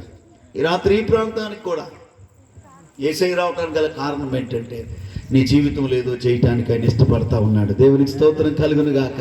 నీ కుటుంబంలో ఏదో చేయటానికి ఆయన ఇష్టపడతా ఉన్నాడు. నిరాశలో జీవిస్తున్నటువంటి నీవు, దిగులుతో జీవిస్తున్నటువంటి నీవు, బిడ్డల బ్రతుకులు ఇలా అయిపోతాయని ఊహించలేదయ్యా. ఇట్లా చెడిపోతారని అనుకోలేదయ్యా. ఇలా పాడైపోతారని అనుకోలేదయ్యా. ఇలా మా మీద కాలెత్తుతారని అనుకోలేదయ్యా. ఇంతలా వారి జీవితాలు చూడాల్సి వస్తుంది, ఇలా అయిపోతాయని చెప్పి నా బ్రతుకులు నేను ఎప్పుడు ఆశించలేదయ్యా. ఈ దుస్థితిని ఎలా చూసేదని గుండెలు బాదుకుంటున్నటువంటి స్థితిలో మీరు ఉన్నట్లయితే మీ గుండెలు బాదుకోవాల్సిన అవసరం లేదు. యేసు వైపు మీరు చూడటం ప్రారంభించండి. యేసు నీ జీవితాన్ని విడుదల చేయబోతూ ఉన్నాడు. ఈ కూడికల అనంతరం నీ కుటుంబంలో ఒక మేలును నువ్వు చూడబోతూ ఉన్నావు. ఈ కూడికల అనంతరం ఒక నెమ్మది నీ జీవితంలో నువ్వు పొందబోతూ ఉన్నావు. ఈ కూడికల ద్వారా దేవుడు నీ కుటుంబంలో ఒక వెలుగును తీసుకురాబోతూ ఉన్నాడు. నిర్జీవమైన పరిస్థితుల్లోంచి నీ కుటుంబాన్ని విడిపించి నీ కుటుంబంలో తిరిగి సంతోషకరమైన అనుభవాలను నజరేయుడైన యేసు ఆరంభించబోతూ ఉన్నాడు. యేసు ఎవరు ఎవరు ఎవరు ఎవరో కాదు, ఆళ్ళ దేవుడు ఏళ్ళ దేవుడు కాదు. ఈ రాత్రి నువ్వు ఇష్టపడితే నీ జీవితాన్ని బాగు చేయటానికి కూడా ఆయన నిన్ను సమీపించడానికి ఇష్టపడుతూ ఉన్నాడు.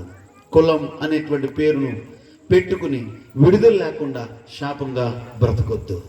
మతం అనేటువంటి పేరు పెట్టుకుని జీవితం అంతా అదే దుఃఖంగా నువ్వు బ్రతకొద్దు.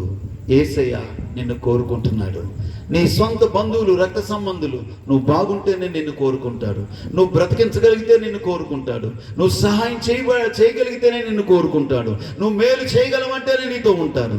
కానీ నా యేసయ్య అందరూ నిన్ను విడిచిపెట్టినా, నువ్వు ఎవరికి పనికిరాని స్థితిలో ఉన్నా, ఆఖరికి నీకు నీవే ప్రయోజనంగా లేకపోయినా నిన్ను ప్రేమించి నిన్న ఆ స్థితిలోంచి విడిపించేటువంటి వాడు. దేవునికి స్తోత్రం కలుగును గాక. యేసు ఎవరు అని కనుక మనం ఆలోచన చేస్తే ఎవరు చేయలేనటువంటి అద్భుతాలను చేసే దేవుడు. మూడవదిగా మనం చూస్తే యేసు ఎవరు అని కనుక చూస్తే యెషయా గ్రంథం 38వ అధ్యాయంలో 5వ వచనాన్ని నేను జ్ఞాపకం చేస్తాను. యెషయా 38:5. ఎవరు యేసు?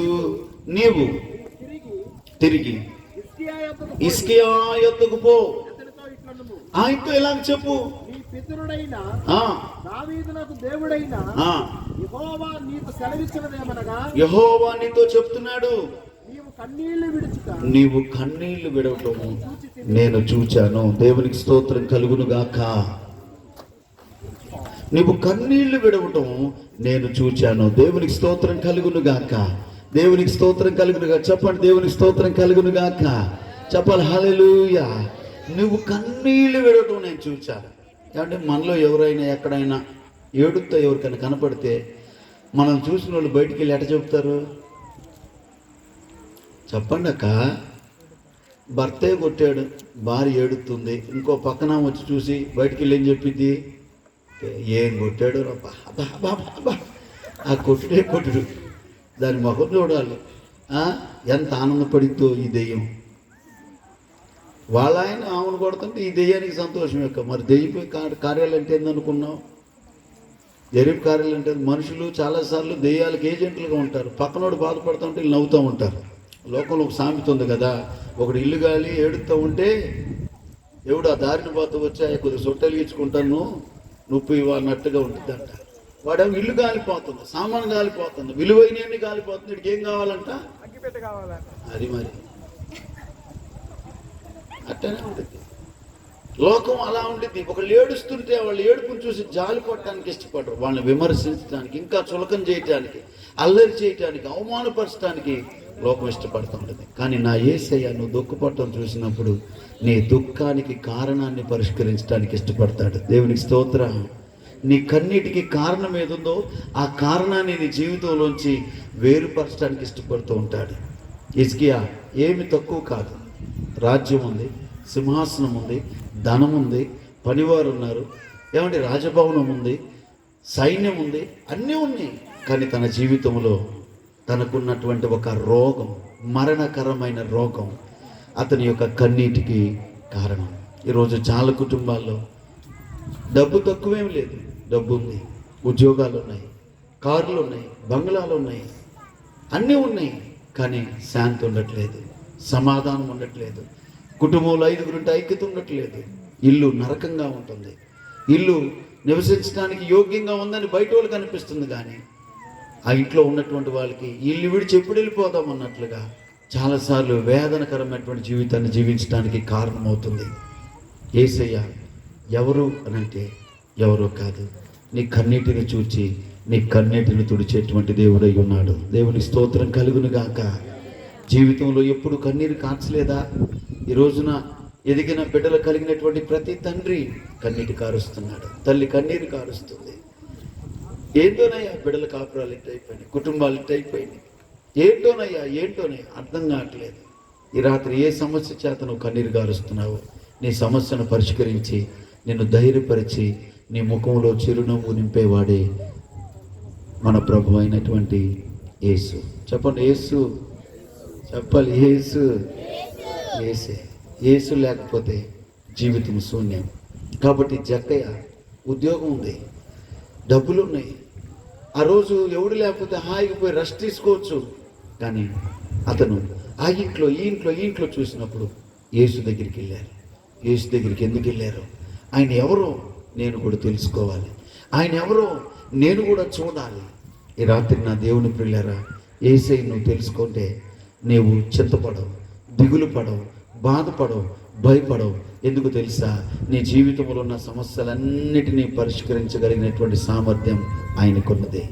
ఈ రాత్రి యేసు ఎవరు అనంటే ఒక్క మాటలో చెప్తున్నాను, నిన్ను శాశ్వతముగా ప్రేమించేవారు. ఈ లోకంలో నిన్ను ప్రేమించేటువంటి వారు ఎవరు లేకపోవచ్చు, తృణీకరించేవారు అధికంగా ఉండవచ్చు కదా. మొన్న ఒక తల్లి వచ్చి బాధపడుతూ చెప్తుంది, నా బిడ్డని ఎలా చూశానయ్యా, కడుపులోది కూడా తీసి వాడికి పెట్టానయ్యా, వాడు పుట్టినప్పుడు రోగం వస్తే వాడి కోసం నేను ఎన్ని ఏండ్లు పత్యం చేశాను, నా జీవితం అంతా వాడికి ధారపోసానయ్యా. ఇప్పుడు వాడు పెద్దోడయ్యాడు. ఇప్పుడు చెప్తున్న మాట ఏంటంటే, ఎవడు నిన్ను చూడమన్నాడు, ఎవడు నిన్ను పట్టించుకోమన్నాడు, నువ్వు మమ్మల్ని పట్టించుకున్నంత మాత్రం నేను పట్టించుకోవాలా అంటున్నాడంట తల్లిని. మరి ఎవరు పట్టించుకుంటారా? మీ నాన్న చనిపోయాడు, నాకంటే ఇంకెవరు లేరు, నీకు అక్క లేదు, చెల్లి లేదు, నువ్వు నాకు ఒక్కడవే, నాకు నువ్వే సమస్తం అనుకున్నాను. మరి నువ్వు నన్ను ఏంటి? కుదరదు, నాకు పిల్లలతో ఇబ్బంది, మా ఇల్లు చిన్నది, మా ఆవిడ ఒప్పుకోదు కదా. మరి ఆ తల్లి ఏమైపోవాలి? ఆ తల్లి ఏం చేయాలి? తల్లి ఎంత కష్టపడి ఉంటుంది. 6 నెలలు ఆడికి పాలు ఇచ్చిందా? ఆమె తిన్న ఆహారంలోంచి వచ్చినటువంటి బలమే కాదు. ఎత్తుకుందా? ఎన్నో రాత్రులు నిద్ర మానుకుని వాడిని నిద్రేసిందా? ఎన్నోసార్లు పిల్లోడు ఎంత బాధ పెట్టినా ఇస్సిరేయకోకుండా జో జో జో జో అని చెప్పి బుజ్జగించిందా? ఇన్ని రకాలుగా పిల్లలకు తల్లులు సేవ చేస్తే మాకు కుదరదు, మా ఇల్లు ఇరుకు, నీ ఇష్టం, ఎక్కడైనా పోయి సావు. ఈ మాటలు ఏంటంటే తల్లులు తలడిల్లిపోరా, గుండెలు బాదుకోరా, ఎవరికి చెప్పుకోగలరు? ఈ రాత్రి నా దేవుని ప్రియులరా, కొన్నిసార్లు మన కడుపున పుట్టిన బిడ్డలే మనల్ని ప్రేమించకపోవచ్చు. మనం ప్రేమించి జీవితం అంతా త్యాగం చేసిన వారే మనల్ని తృణీకరించవచ్చు. కానీ యేసయ్య అలాంటి వాడు కాదు. నువ్వు ఏ స్థితిలో ఉన్నా ఆయన నిన్ను ప్రేమిస్తూ ఉన్నాడు. ఈ రాత్రి ఆయన ప్రేమ చేత నీ జీవితాన్ని విడిపించాలనుకుంటున్నాడు. ఆయన ప్రేమ చేత నీ కుటుంబానికి మేలు చేయాలనుకుంటున్నాడు. ఆయన ప్రేమ చేత నీ జీవితంలో తన వెలుగును నింపాలనుకుంటున్నాడు. ఈ రాత్రి యేసు ఎవరో కాదు, నువ్వు 3 మాటలు అర్థం చేసుకో. నిన్ను ప్రేమించేవాడు, నీ జీవితంలో ఎవరో చేయలేని కార్యాలు చేసేవాడు, నువ్వు బాగుపడాలని కోరుకునేటువంటి వాడు. ఈ యేసు ఒకవేళ ఈ రాత్రి నీకు కావాల్సి వస్తే యేసయ్యను నీ జీవితంలోనికి ఆహ్వానించు. తలలు వంచండి, ప్రార్థన చేసుకుందాం. ఈ యేసయ్య నీకు కావాలి అనుకుంటే నా జీవితం లేవనెత్తబడాలి, నా జీవితం బాగు చేయబడాలి, నా కుటుంబం బాగు చేయబడాలి, నాకు ఆ యేసయ్య ప్రేమ కావాలి. ఈ లోకంలో అందరూ నన్ను తృణీకరిస్తున్నారు, తిరస్కరిస్తున్నారు, అసహ్యించుకుంటున్నారు. నా జీవితం వ్యర్థమైపోయింది. కష్టపడి సంపాదించిందంట నేను దుర్వినియోగం చేసుకుని వట్టి చేతులతో మిగిలిపోయాను. నేను ఎవరెవరికి ఏమేం చేశానో ఈరోజు ఎవరు నన్ను పట్టించుకోవట్లేదు. యేసయ్య నన్ను పట్టించుకోడా అని అనుకుంటే యేసయ్య ఖచ్చితంగా నిన్ను పట్టించుకుంటాడు. ఈ రాత్రి ప్రభు సన్నిధికి వచ్చినటువంటి మీరు ఒకసారి మీ హృదయాలు తెరచి ఒక మాట ప్రార్థన చేయండి, ఒక మాట ప్రార్థన చేయండి, ఒక మాట ప్రార్థన చేయండి.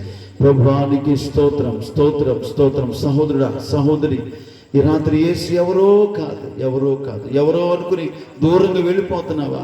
ఫలానోళ్ళకి సంబంధించిన వాడిని దూరంగా వెళ్ళిపోతున్నావా? అది మనవాడు కాదు అనుకుంటున్నావా? దేవుడు మనోడు పలానోడు కాదు. దేవుడు నువ్వు విశ్వసిస్తే ఆయన నీ జీవితంలో కూడా దేవుడుగానే ఉంటాడు. ఈ రాత్రి నువ్వు కోరుకుంటే నీ కుటుంబంలో ఉన్నటువంటి నువ్వు సాధు చేయలేని కొన్ని పరిస్థితులను సాధు చేస్తాడు. ఈ రాత్రి నువ్వు ఇష్టపడితే నీ బిడ్డల జీవితాలున్న శాపకరమైన పరిస్థితుల నుంచి విడిపిస్తాడు. ఈ రాత్రి నువ్వు కోరుకుంటే నువ్వు పడి ఉన్నటువంటి స్థితిలోనికి వచ్చి నిన్ను లేవనెత్తుతాడు. నీ జీవితం వెలుగుమయముగా మారుస్తాడు. ఒకసారి ప్రార్థన చేసుకో. ప్రభువా నీకే స్తోత్రం, స్తోత్రం. అడగండి. నువ్వెంతో ప్రేమించావు, కుటుంబాన్ని ప్రేమించావు, స్నేహితులను ప్రేమించావు, బంధువులను ప్రేమించావు. ఈరోజు నీ పరిస్థితి బాగుపోయేసరికి నువ్వు ప్రేమించిన వారందరూ నిన్ను తృణీకరిస్తున్నారు, నిందిస్తున్నారు. ఎవరంట చేయమన్నారంట? ఎవరికి ఎందుకు చేసిందంట? ఎందుకు చేశారంట? మేమేమో వెళ్ళామా వచ్చామని చెప్పి నీ బాధను అధికం చేస్తూ ఉన్నారు కదా. ఈ రాత్రి యేసయ్య అలా మాట్లాడలేదు. నా బిడ్డ, నేనున్నాను నీకు. నా కుమారుడా, నేనున్నాను నీకు. నువ్వు నా వైపు చూడగలిగితే నేను నా చేతులతో నిన్ను ఎత్తి పట్టుకుంటాను. నీ స్థితిని నేను మారుస్తాను. నీ కన్నీరు నేను తుడుస్తాను. నా కౌగిలిలో నేను దాచుకుంటానని చెప్పి సర్వోన్నతుడైనటువంటి దేవుడు పిలుస్తున్నాడు. ప్రభుకి హృదయంలో స్థలం ఇద్దాం.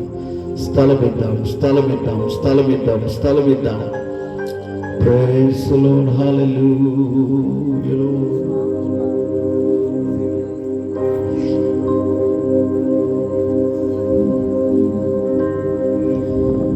తల్లి తన బిడ్డలను మరచినా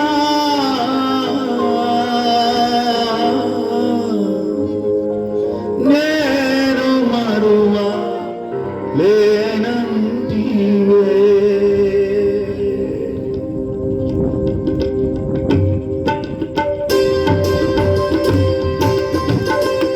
రెండు కళ్ళు మూసి యేసయ్య నన్ను మర్చిపోలేదు. అందుకే ఈ రాత్రి నన్ను ఈ స్థలానికి నడిపించాడు. ఈ పరిస్థితులు బాగున్నప్పుడు మనుషులు మర్చిపోవచ్చు, కానీ యేసయ్య నిన్ను విడిచిపెట్టలేదు, నిన్ను మర్చిపోలేదు, నిన్ను గుర్తుపెట్టుకున్నాడు. యెరూషలేముకు వచ్చిన అతని కోసమే, ఈ రాత్రి నీ కోసమే.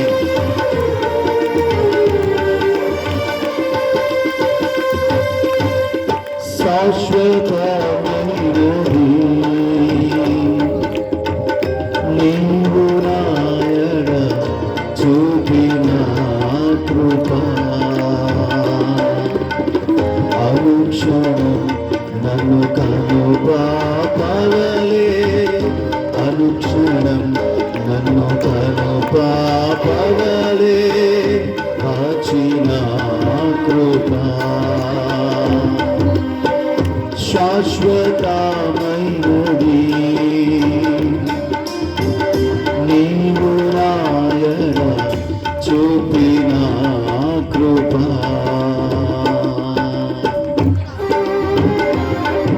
ఎవరు చూపించలేరు యేసయ్య లాంటి ప్రేమను, ఎవరు చూపించలేరు. నువ్వు పెట్టగలిగినప్పుడు మనుషులు నిన్ను ప్రేమించినంతగా నువ్వు పెట్టలేనప్పుడు ప్రేమించలేరు. నువ్వు ఇవ్వగలిగినప్పుడు నిన్ను ప్రేమించినంతగా నువ్వు ఇవ్వలేనప్పుడు ప్రేమించలేరు. నువ్వు సహాయపడగలిగినప్పుడు ప్రేమించినంతగా సహాయపడలేని పరిస్థితులు వారు నిన్ను ప్రేమించలేరు. ఈరోజు నువ్వేమీ చేయలేకపోయి నిస్సహాయమైన నీ స్థితిలో యేసు మాత్రం నిన్ను ప్రేమిస్తున్నాడు. యేసు నిన్ను ప్రేమిస్తున్నాడు. కళ్ళు మూసి, అందరూ కళ్ళు మూసి ప్రార్థన పూర్వకంగా యేసయ్యా నీ ప్రేమ నాకు చాలు. తల్లి తన బిడ్డలను మరచినా నేను మరువా లేనంటివే.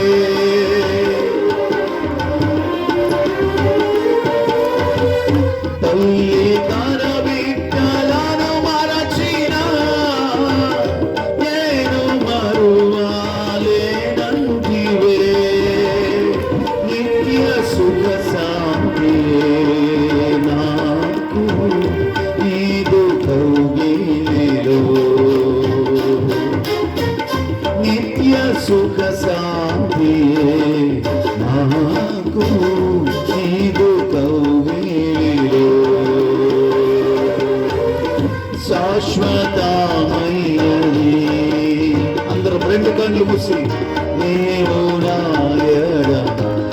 చూపిన కృపా.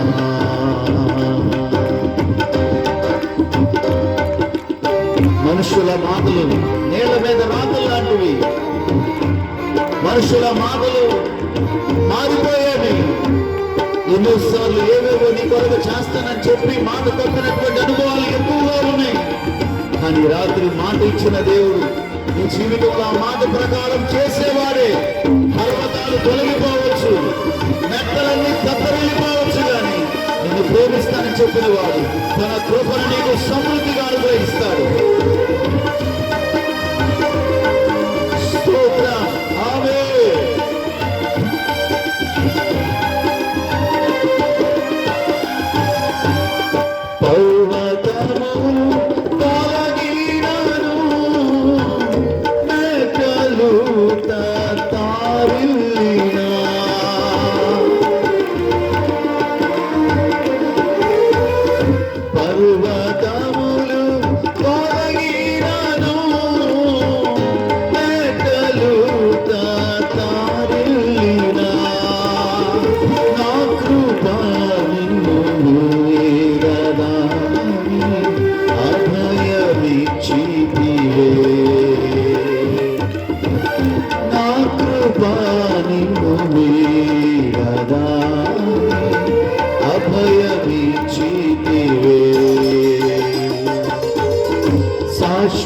శాశ్వతమైనది నీవు రాయడ చూపిన కృపా. అనుక్షణం నన్ను తను పాపవలే, అనుక్షణం నన్ను తను పాపవలే కాచిన కృపా. అందరం కలిసి శాశ్వతమైనది నీవు రాయడ చూపిన కృప. మరొకసారి శాశ్వతమైనదయ్యా, శాశ్వతమైనది నీవు రాయడ చూపిన కృప. యేసయ్యా యేసయ్యా యేసయ్యా యేసయ్యా యేసయ్యా యేసయ్యా యేసయ్యా యేసయ్యా. అందరూ కలిసి యేసయ్యా యేసయ్యా యేసయ్యా యేసయ్యా యేసయ్యా. చూద్దామా చూద్దామా. యేసయ్యా యేసయ్యా యేసయ్యా యేసయ్యా. స్వరమెత్తి యేసయ్యా యేసయ్యా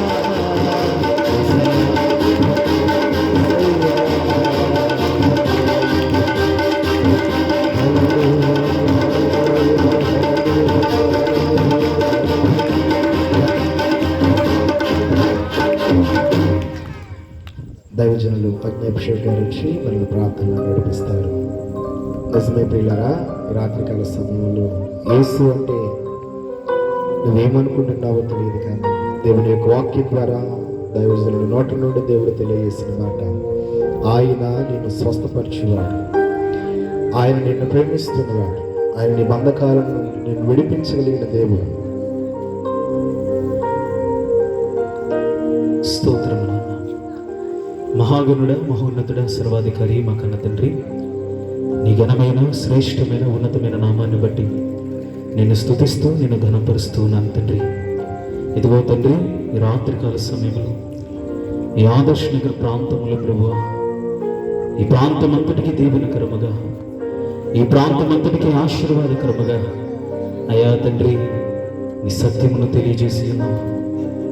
నీ దైవజనుని ఆధారం చేసుకుని అయా నువ్వెవరో సూటిగా అయా తండ్రి నీ బిడ్డలందరితో మాట్లాడి ఉన్నావు.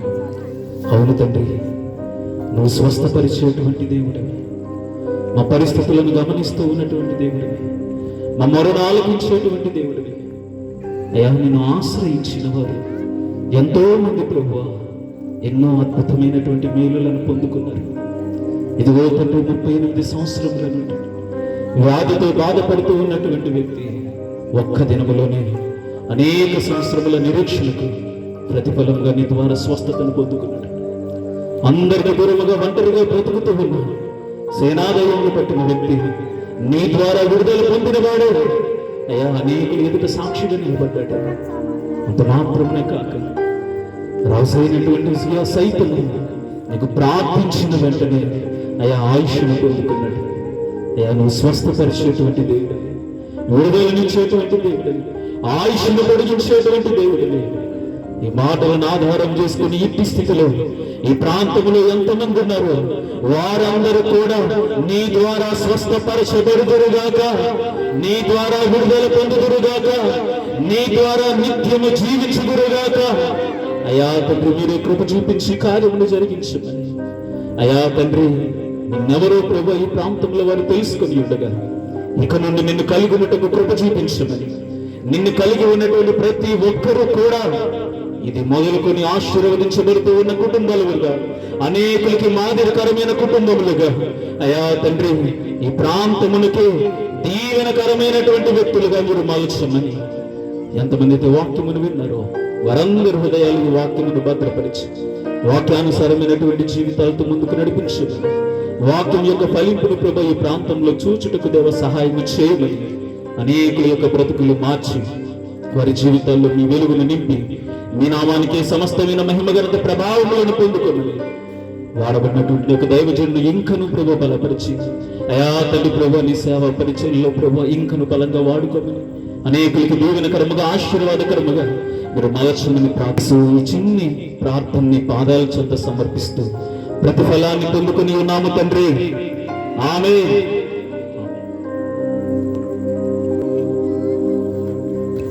ప్రార్థించినటువంటి దైవజనులకు వందనాలు చెల్లిస్తున్నాను.